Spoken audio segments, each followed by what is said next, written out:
Dobrý den.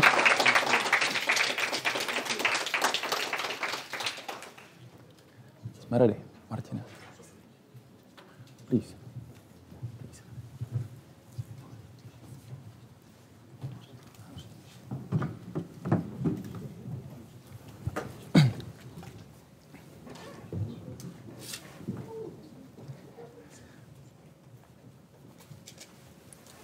Krásné dopoledne, dámy a pánové. Už to bylo s potleskem na úvod, ono to asi jinak ani nešlo, když přišla taková legenda sem dovnitř.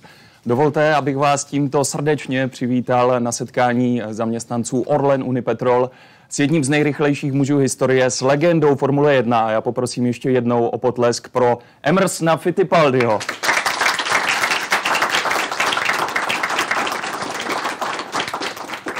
Sice to nevypadá, ale panu Fittipaldimu je 75 let. Pro ty z vás možná, kteří úplně neznají tolik o motorsportu, tak je dvojnásobným mistrem světa. Vyhrál 14 velkých cen, ale co se málo ví, tak je poloviční Polák. Jeho maminka byla Polka a celým jménem se jmenuje Emerson Vojčechovská Fittipaldi. Česky ale tak úplně neumí, takže já přepnu teď s dovolením do angličtiny. Doufám, že si budeme rozumět. Kdyby ne, tak samozřejmě poté budete mít prostor na dotazy i v češtině, které já přeložím. So, Mr. Fittipaldi, right now I hope you understand me already. Please, again, welcome here in Prague. It is a big honor for us to have you here. Welcome. Once again, clap the hands, please. No. Never enough, never enough. And I would like to also welcome here Mr. Tomáš Vятrak, the president of Orlen Unipetrol Group. Please clap the hands again. No. Okay. Never enough. Never enough. Never enough. And this event is possible also thanks to a cooperation of Orlen Unipetrol with Autodrom Most and Zlatý volant. So thank you very much as well. Clap the hands again. And I would like to ask Mr. Vятrak to say a few words for the beginning. Please, Mr. Vятrak.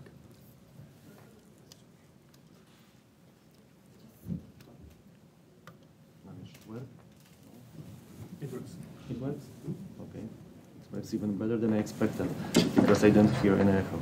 So, I'm really happy to see all of you guys here, and especially the legend of the Formula One sport, and not only Formula One, the personality, the man who survived the plane crash, the man who decided to support the family instead of fighting for more championship. The man who unfortunately didn't visit Poland, even if he's got Polish roots, but he promised me he will come there soon as well. Yes.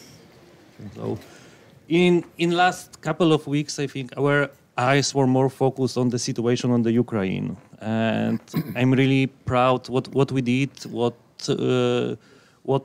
we did for Ukrainian refugees, to support Ukrainian people. We did huge volunteer work to support the people who needs it the most. And today we got like some special day to reward this situation, to meet the legend I mentioned about. And Mr. Fittipaldi will receive today the great award of Zlatý volant, golden wheel for his long life contribution to the motorsport. And you know very well here in Czech Republic, but also in many Spanish countries, you can if someone drives fast, you can say you drive like Fittipaldi. Of course it means very safe. But very efficient. Don't crash. Mr. Fittipaldi, we are very happy to have you here. I will not prolong this introduction too long. So thank you that you accept our invitation, and we're happy to have you here. Thank you very much. Thank you.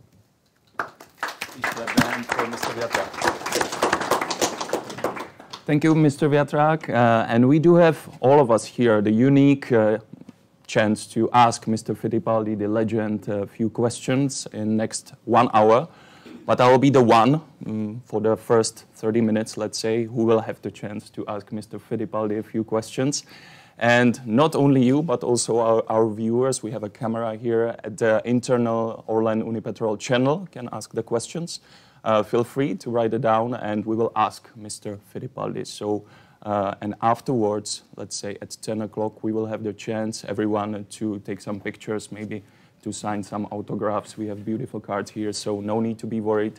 We will have time for everything. So approximately 10:15, we will end up here.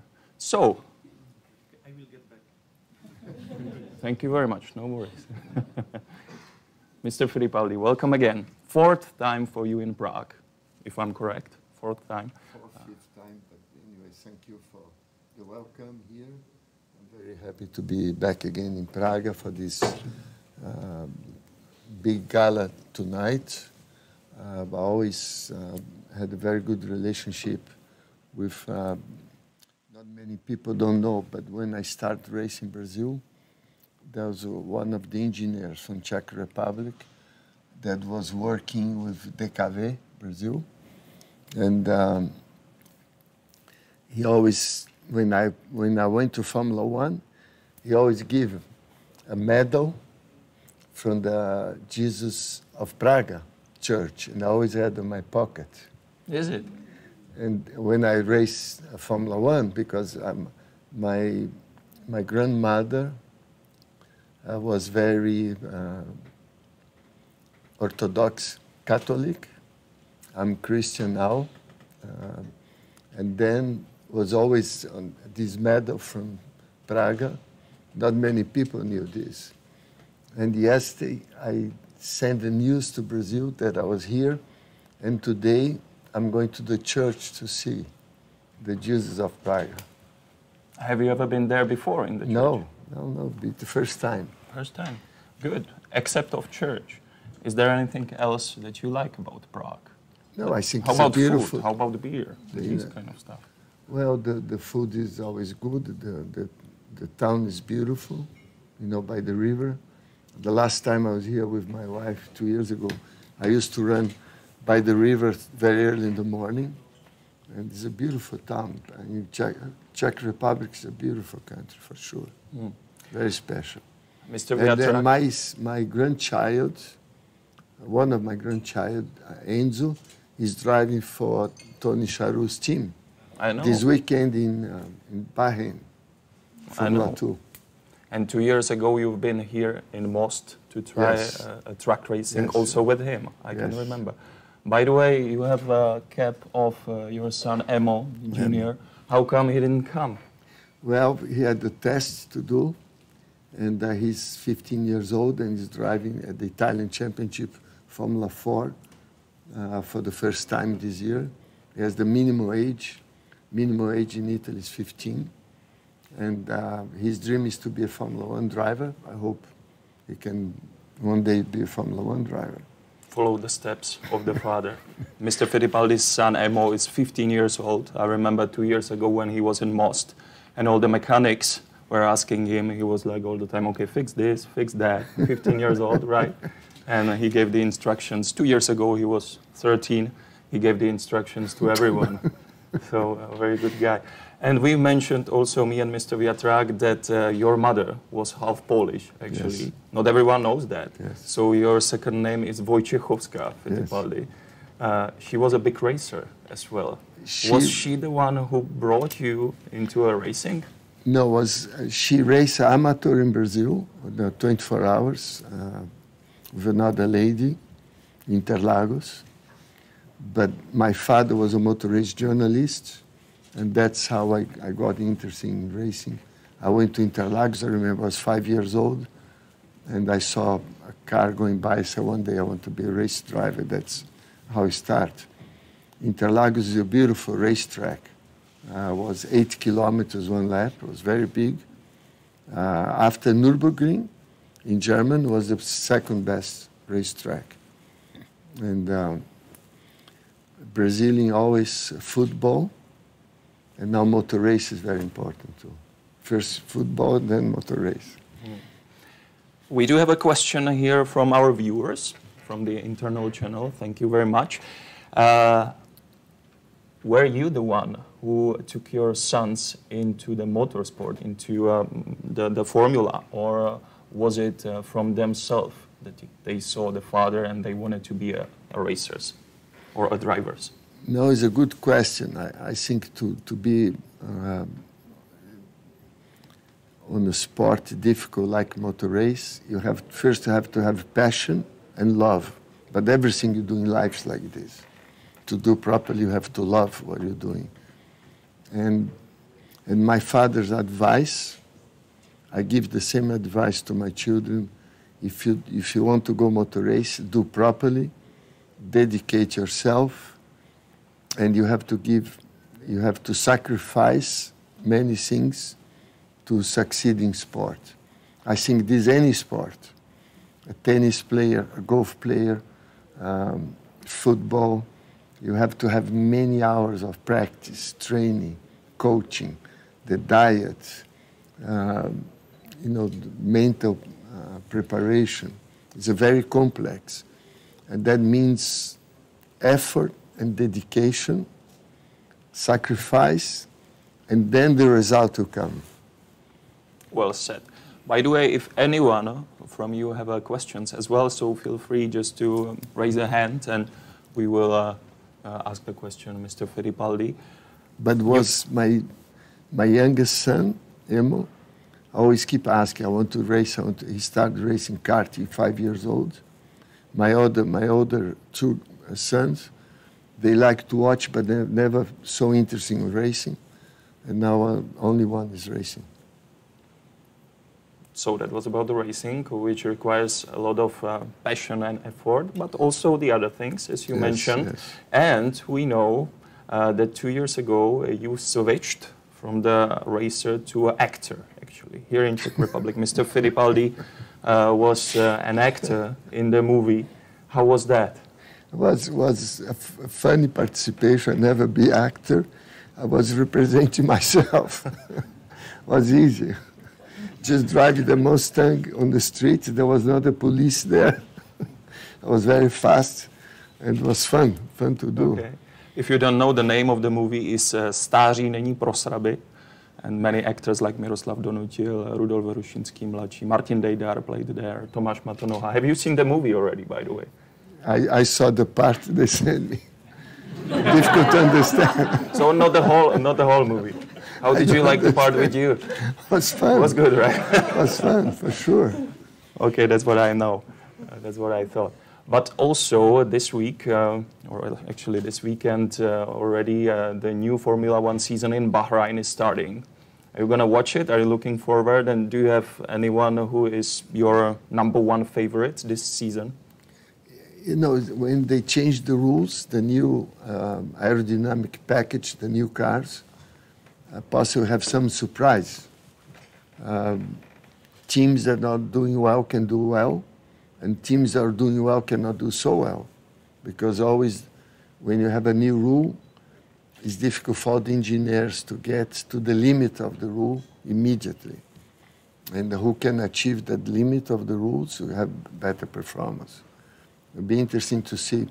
I think I'm very much involved with McLaren, and McLaren I could do well, and Ferrari, in my opinion, is going to run strong.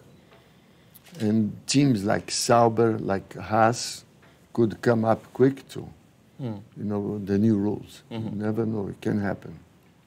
Also a team Alfa Romeo Formula One, team yes. Orlen, Yes. with Robert Kubica, who is the reserve driver. Do you actually follow Robert Kubica? Yes. And what do you think about his return to Formula One after that terrible crash?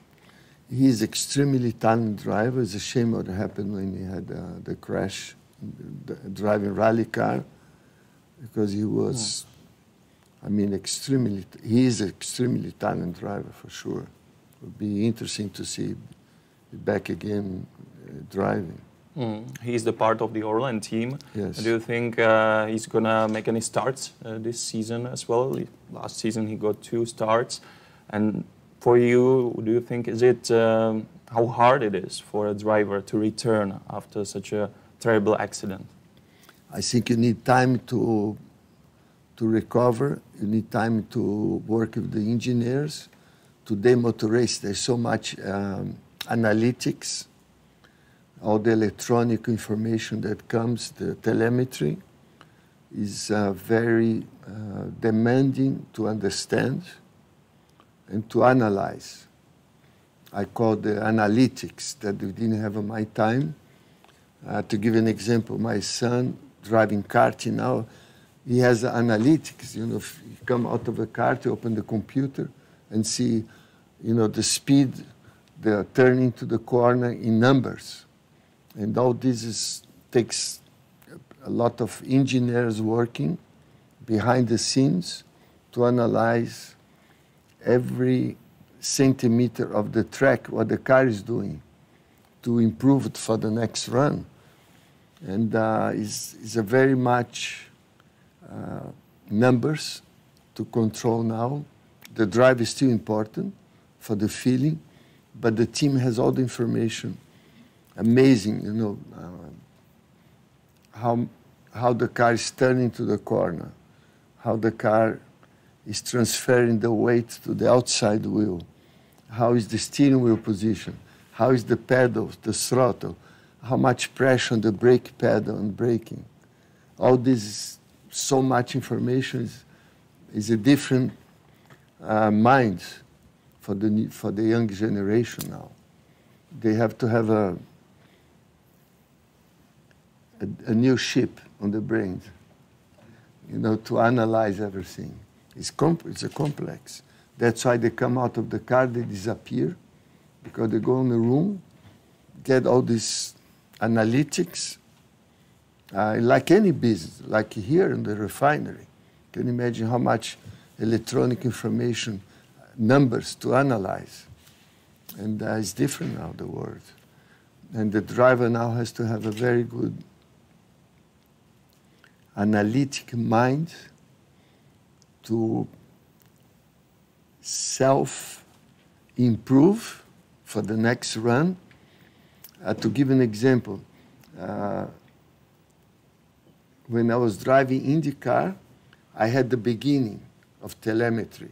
I could compare myself to my other teammates on the team.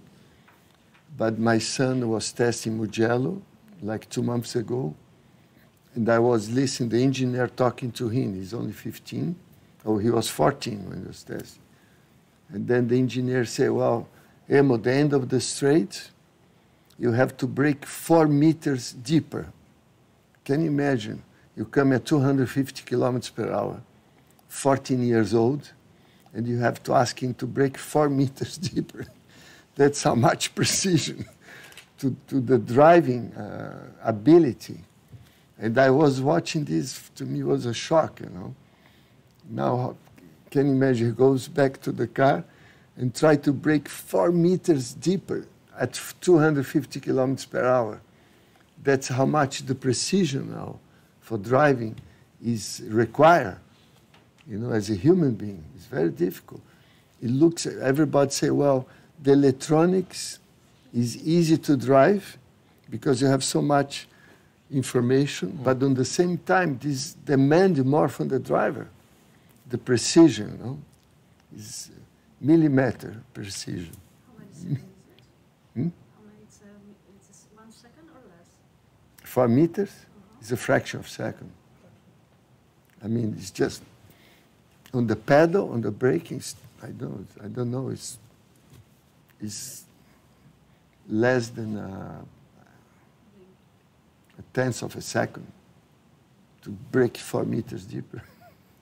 When you're talking about this, I'm so impressed that I have to ask, did you watch last year the final round of the title clash? I was there. You were there. I was between Verstappen and Hamilton. What do you think about it? Well, my first impression when Max came to the pits, I was at McLaren pits watching the race with the engineers from Lando Norris. And then I saw a big mistake. You know, Red Bull made a big strategic mistake because there is no way he go back and can beat Lewis. Lewis ahead, only a few laps to go, but it happened. And I think the rule is correct. It's the circumstance that happened in favor of Max. If Lewis Hamilton would come in with the Mercedes, could be the reverse. And Lewis stay out It was decision from the team, and it happened. But Max deserved the championship. In my opinion, he was an incredible talent, a very good driver. Lewis is a fantastic talent, Lewis Hamilton, but was incredible race. And when I race in America, I always say, the only guy that is there that doesn't like the pace car, the safety car, is the leader. All the other drivers enjoy because they'll be close. Obviously. Obviously. And for the public, for the spectators. And I think that's part of the sport. It's like, I always say it's like if you watch NBA, the basketball, it happened in America. 1 second to go, the other team wins. With 1 second, he makes a, and that's part of the sport. I think the director was correct. There was all, the Lewis Hamilton fans went crazy. The Max Verstappen fans went in favor. But the rules are rules, and he did correct. And I think it was good for a sport, especially very good for the big sport, promotion. for the show. Anyways, you are not racing for a few years. How does your ordinary day look like? I'm very interested. Well,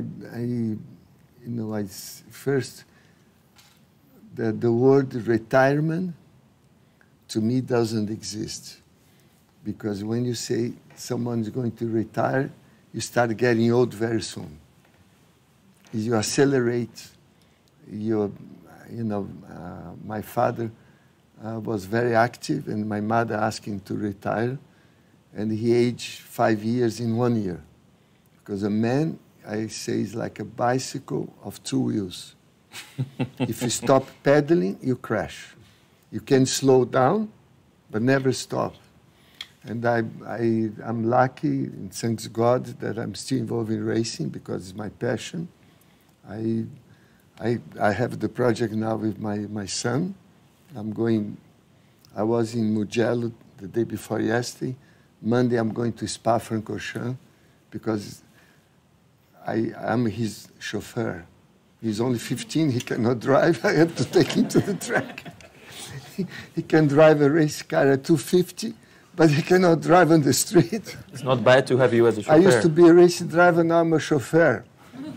And I say, Emo, where you want to go? Take me fast to Mugello. That's my job. And I'm doing another project with, is another dream I have, is to make my own car, a hypercar, supercar. I'm building my own car as well. That I love, is the passion. We will get to it, because I know you have a big cars collection. But, however, right now we do have a question here from the viewers as well, because I think most of them are from Poland, because PK and Orlen, the mother company of Benzyna Orlen, is the Polish company. So people actually ask you if you speak Polish and if you've ever been to Poland. My mother and my grandmother keeps a secret language that my father could not understand what they talked about, and they never teach me. They never teach you. So maybe this is the time. It was a secret language between my mother and grandmother, but I never been to Poland. One day I wanted to go. Maybe you will be there once for the invitation. So Poland, you've never been, but we have another question here. Because you've described how does your ordinary day look like, and people ask here if you've ever watched the Netflix series about Formula One, and how did you like it? I think it's great for the new generation.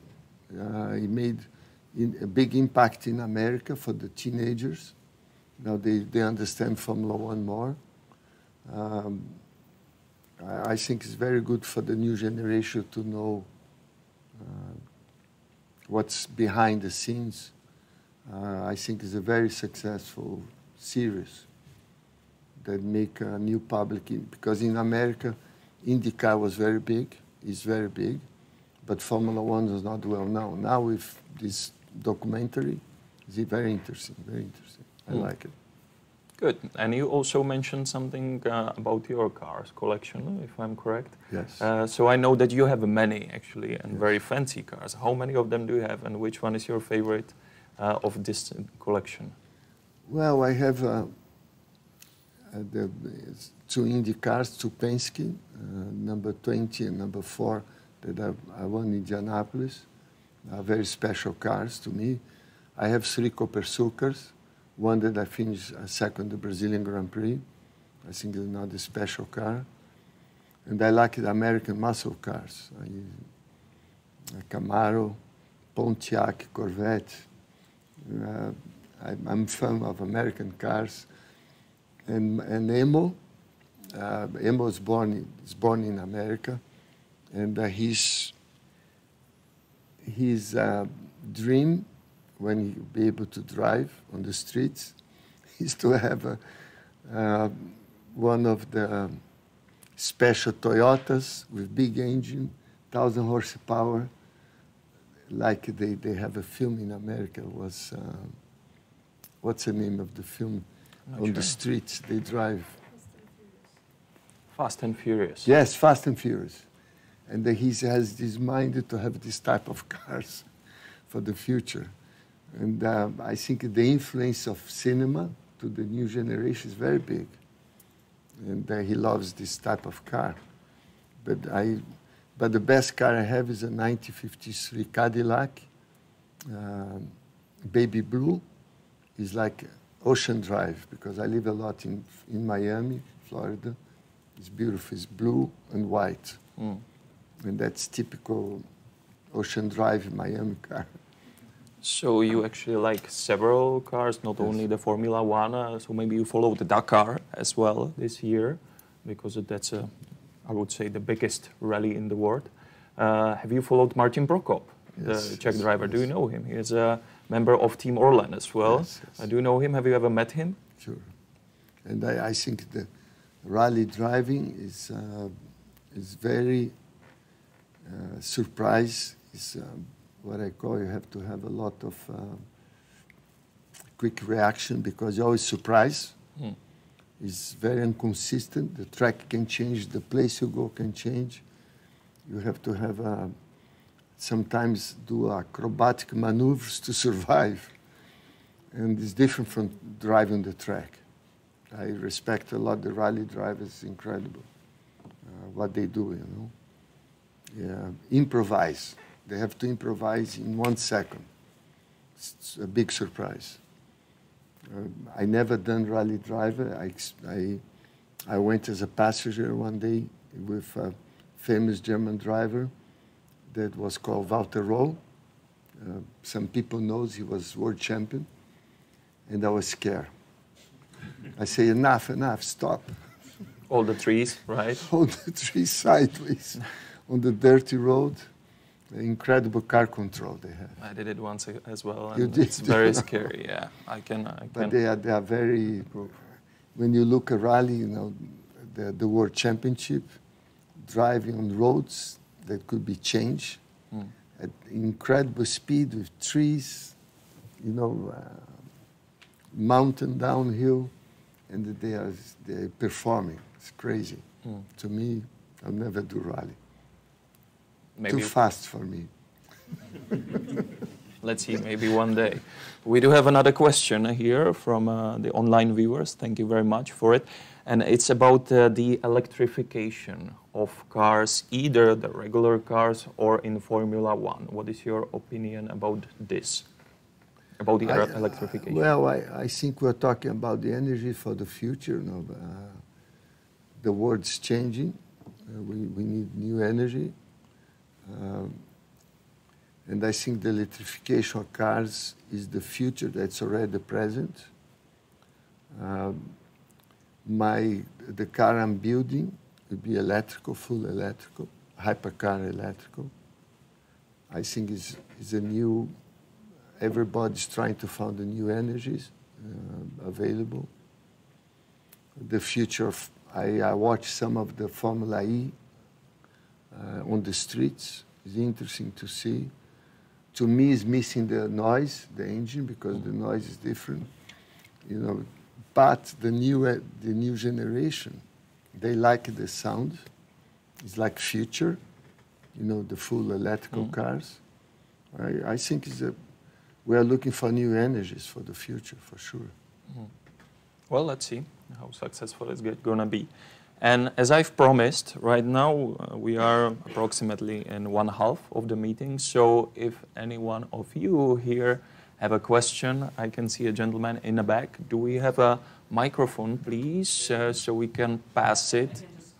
No, it's all right, because we have it for the online viewers, so they can hear the question as well.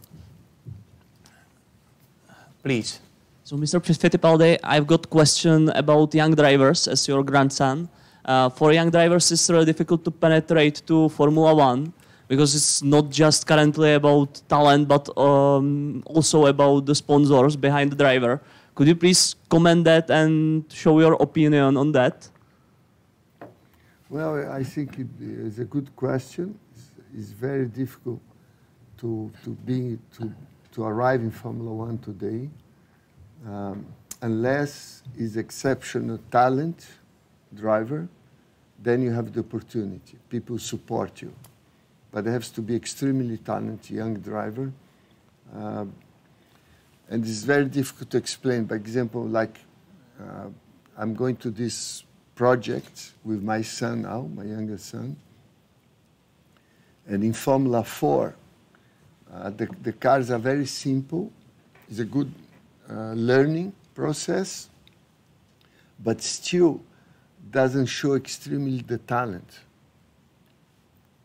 And then to go to Formula 3 is more expensive, but then it starts showing more the talent. And then you go to Formula 2, and then you can separate with really talent. But it's a very difficult process, you know. By example, in Brazil, since I started in Formula 1, every year we had, you know, Nelson Piquet, Ayrton Senna, Felipe Massa, Barrichello. We had many Brazilian drivers. But we didn't have the support for karting in Brazil. Kart is the basic of sport for young kids. And then we had a gap, and that there's no Brazilian Grand Prix drivers after 4 years now, I think 4 or 5. You know, is a problem. But each country have to give incentive to karting and small formula. But it's difficult to get sponsorship for karting and small formula. It's always a, you know, aggravation to get sponsorship for karting and small formula. On each country in the world, it's the same. If you go to a big company and say, well, I have my kid who wants to race karting, can you sponsor? It's difficult. Unless it's a friendship, more like a friendship, say, yes, I'm going to support you. But in Argentina, they have each car they sell, there is a percentage of tax go to motor race because of Fangio history. And that's possible in the future. Each country should think about the percentage go to support young kids. That's the interesting part. Thank you very much for the question. And thank you very much for the answer. Do we have any other questions here? Please. Can we have a microphone? You mentioned the analytics. Is it the biggest difference between you and the modern drivers? Or what is the biggest difference between, let's say, driving by feeling, I may assume it was in your days, and current driving? What is the biggest difference between you and the modern drivers? I think the telemetry, it creates a different challenge for the driver mentally. And today, always a driver help the team with the feeling. On my time, it had to be 100% because they didn't have telemetry. And what was, to give an example, I was lucky to drive for Colin Chapman, who that time was the best. He was a very advanced engineer. He was an aeronautic engineer. And after practice, I would get the map of the track, and then I would say, turn 1, How was the car? Turn into the corner, mid-corner, exit. Turn 2, how was the car? And Colin was just listening. And on his mind, he was already thinking, how I'm going to improve the car for Emerson for next practice or qualify or for the race. And then Saturday night, we always had dinner together.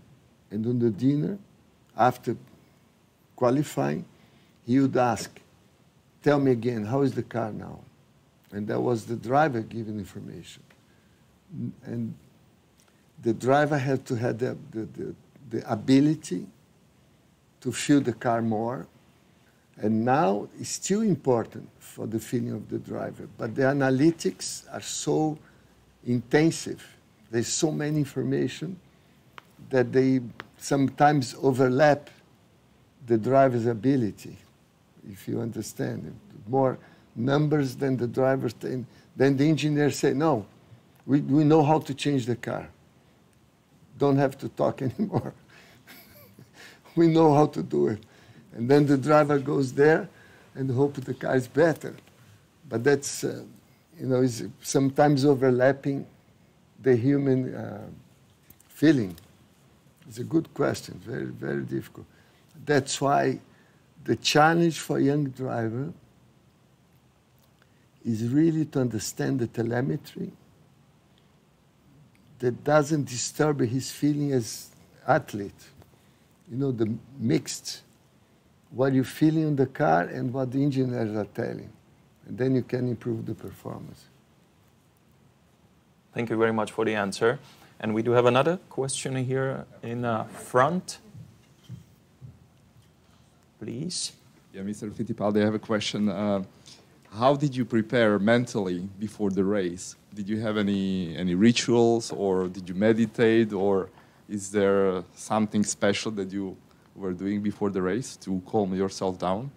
Thank you. That's a very good question, because it relates to the modern athletes, modern race.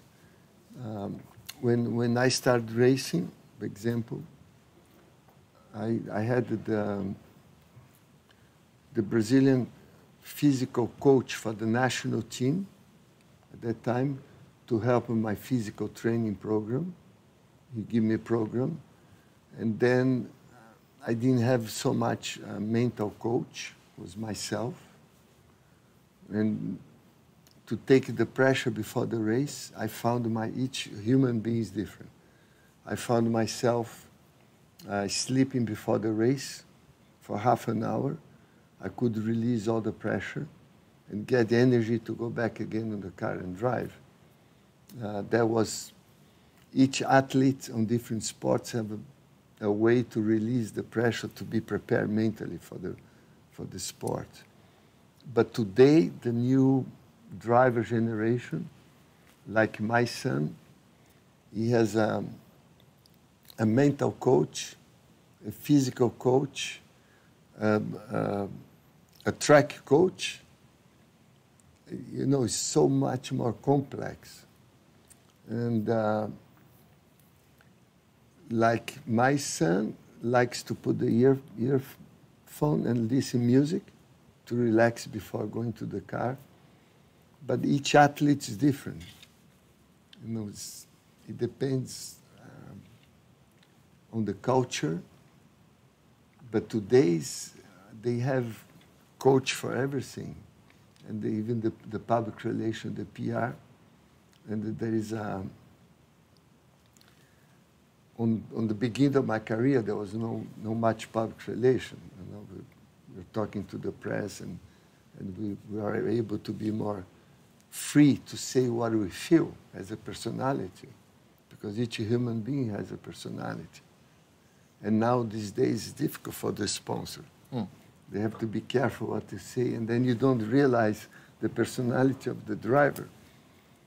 And then a very famous American driver from Indianapolis called A.J. Foyt from Texas. He won Indianapolis 4 times. He's a very big American personality. And he comes from the generation before my generation.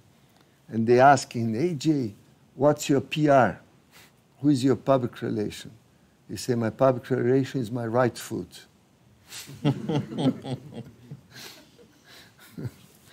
That's the change of times, you know. Now it's different. Well, I don't want to deal with his public And relation then. And to give another example, we are from the Christian family, we are from the Presbyterian church. And my son's growing up in the church.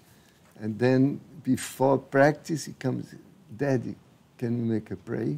Yes, make a prayer before driving. That's very important to me. I especially enjoyed the part when you fell asleep before the race. I wouldn't be able to take a nap before the race, I guess. Before we have another question, I have to ask. How about your famous hair chops? That's what I always wanted to ask about. Whose idea was it? And I can see right now it's not there so much. What happened? Why did you shave it? Well, I started racing international in England, and I was lucky to be what I call the hippie time. And I was living in Norwich, near Lotus. I was only 20 years old, and it was a big transition in the world with the hair, the trousers, the Beatles. And I remember I arrived from Brazil in England, and I saw these, you know, the big collars, belt trousers, big. I said, well, let me go like the English people. And then I left big and was big, but was very big in England at that time because it was a hippie time. It was a big transition, the young people. And I was lucky to be on that transition time. I love it, but now no more. You mentioned the Beatles. I know that you've been a big friend with George Harrison. Yes, yes. What kind of music do you actually listen right now, and what kind of music do you listen in a car?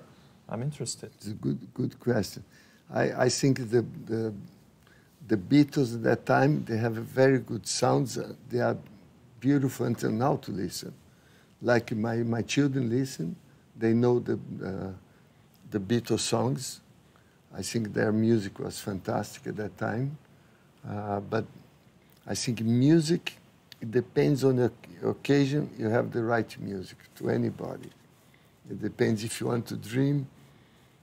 You know, by example, I love Enya. When you are traveling, dreaming, Enya.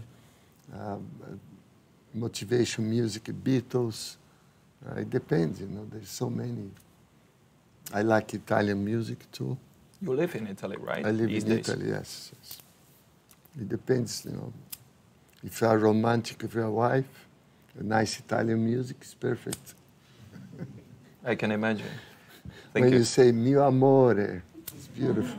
Mi amore. Do we have another questions here, please? Anyone? Yes, all the way in the back.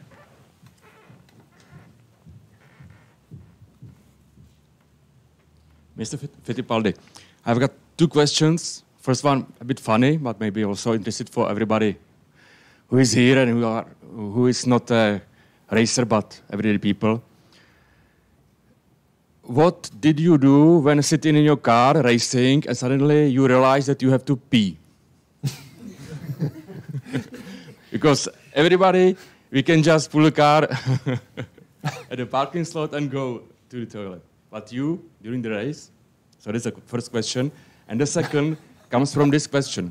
How about the nutrition at your days and nowadays? Because now everything is counted precisely to every calorie and so on. In your time, where is the comparison? What could you do in your time? For instance, drinking beer, partying, or have a cigarette, and it's not appropriate now. Thank you. Very good. The first question. It happened to me on the Cleveland Grand Prix IndyCar racing. The race track is at the airport in Cleveland next to the lake. And it normally was August, very hot. And then I had to drink a lot before the race. And there was a lot of yellows, pace car, safety cars. And the race in America sometimes go over, 2 hours. And actually I was dicing with Nigel Mansell. It was a very strong dice between myself and Nigel. And then I need to go to pee. And comes the yellow flag. And I say, thanks God, yellow flag. And it happened. And then when finished the race, I have to go to the podium. And I come out of the car. I went to the motorhome. I ran, nobody knew why, to wash myself and then go back to the podium. But I'm sure it happened to many drivers. And Was that the only time that happened to you? that was the only time. Thanks God, only one time. But it happened, I think, to many drivers. Now, James Hunt used to come to my motorhome before the race. He was always very nervous. And he used to use my toilet on my motorhome. It was a disaster. And he come, Emerson, can I use the? I said, come on, James, that's enough. And the second question was? What was The difference between nutrition nutrition? Well, I think it's very, very important question because we are like we eat. And I think that when I was in IndyCar racing, I was much older than the young guys. I was racing with the son of Gilles Villeneuve. I raced with Gilles Villeneuve, and then Jacques Villeneuve was only 20 years old. I was 48, and I had to compete against him. And then I got American Nutrition, that I start a new diet. I mean, now I'm on a new diet for 25 years, and I think it's very important. And the new generation now, I think any sport now, they have a special diet for sure, because it's like a fuel. If you don't have the right octanage, the engine doesn't work well. And then you have to know exactly what's good for you in terms of energy, and they sleep well, because if you eat wrong, you cannot sleep well. You are not going to perform well. I think in any sport, nutrition is a key factor for the new athletes, even for ourselves in life. Since I started this diet, for example, I'm nearly vegetarian now. And I love it because it gives me new energy. And this, I think, is very important. I always say, God gives as a gift to us our body, and we have to take care. And I think nutrition is very important. And the sports, what kind of sports do you do? If you still do it. I've heard you go to a gym a lot. I think to keep the yes, I always go. I think it's very important to be active. You know, even walking fast, running, playing tennis, any sport is good for you. The body is made to move. And then I think you have to feel what's good for you, because each human being is different. But you have to be active, yes. Thank you. Do we have another questions here? Yes, please.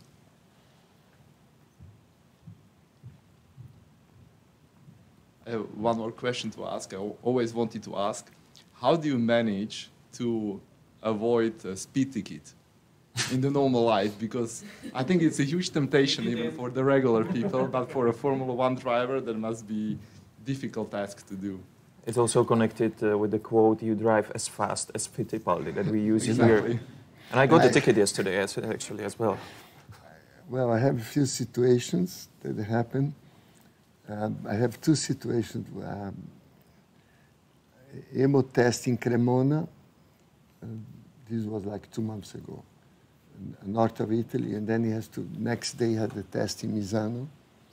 And we finished very late. I have to drive 3 hours. And it was raining on the Autostrada near Bologna. And I had Aris Toyota. It's like a rally car for the street, very fast car. Small, based on the rally car from Toyota. and it's a small car, has 300 horsepower. And it was just myself. I was the chauffeur for him. And the chauffeur was going over 200 kilometers per hour in the rain. And then I saw a police car, very slow. And I went by the police car. But I was so fast.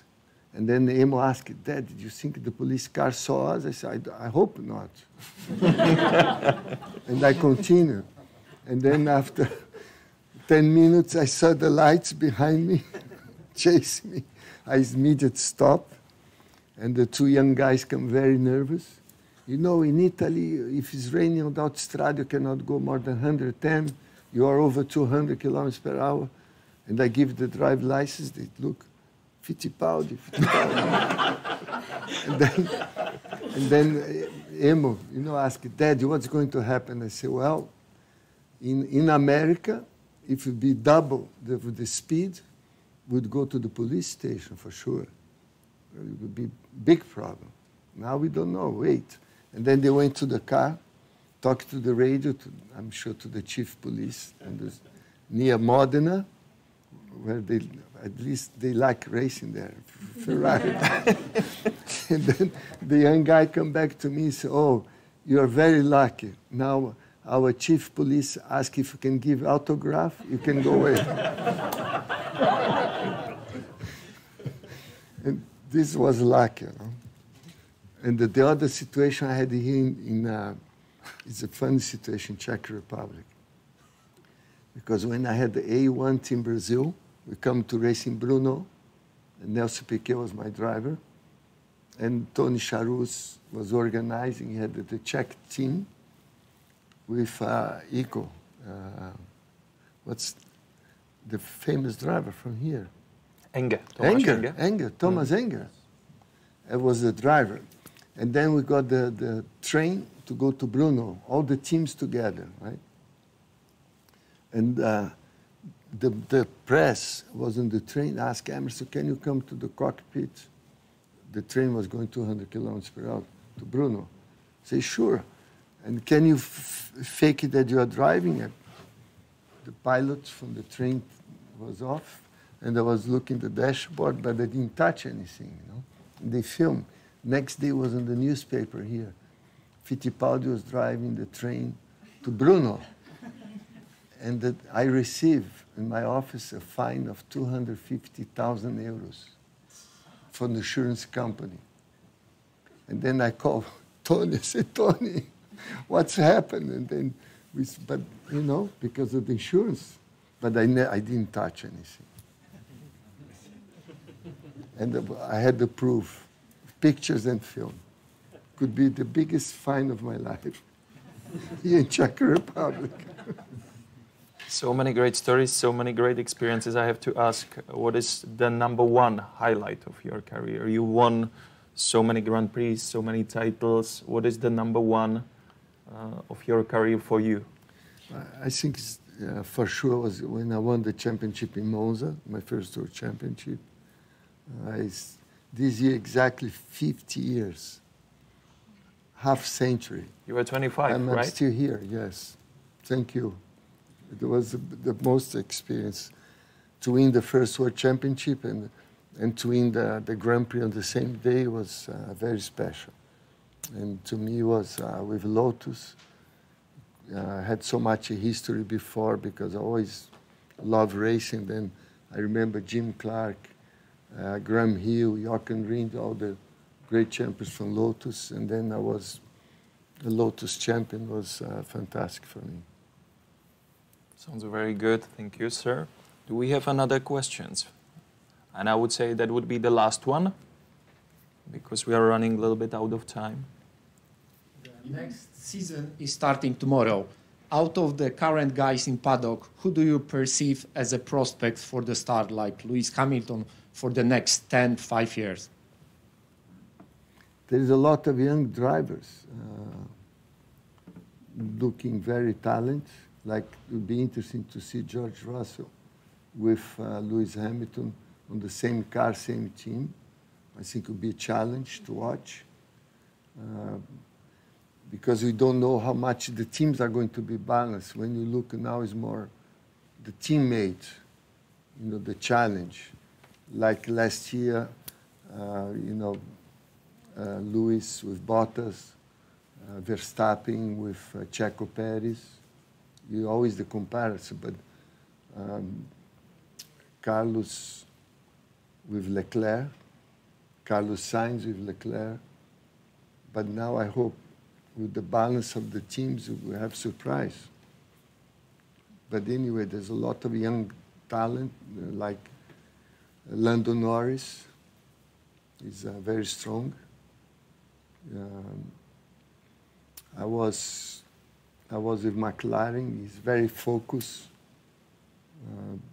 It's a lot of young drivers, very talented now in Formula One. Be interesting to see. Thank you very much, and thank you, Mr. Fittipaldi. Thank you. So, right now, I think the time is a little bit running out. You will have approximately 15 or 20 minutes to have some signatures, to take some pictures with Mr. Fittipaldi. Thank you for attending. Thank you for your questions. Thank you also on the internal channel for the questions. We haven't asked every single question, but I hope you are still satisfied. But most importantly, thank you, Mr. Fittipaldi, for attending. Great. Wish you great fortune, great of luck. Thank And I hope we will see each other again very soon. Thank you very much. Thank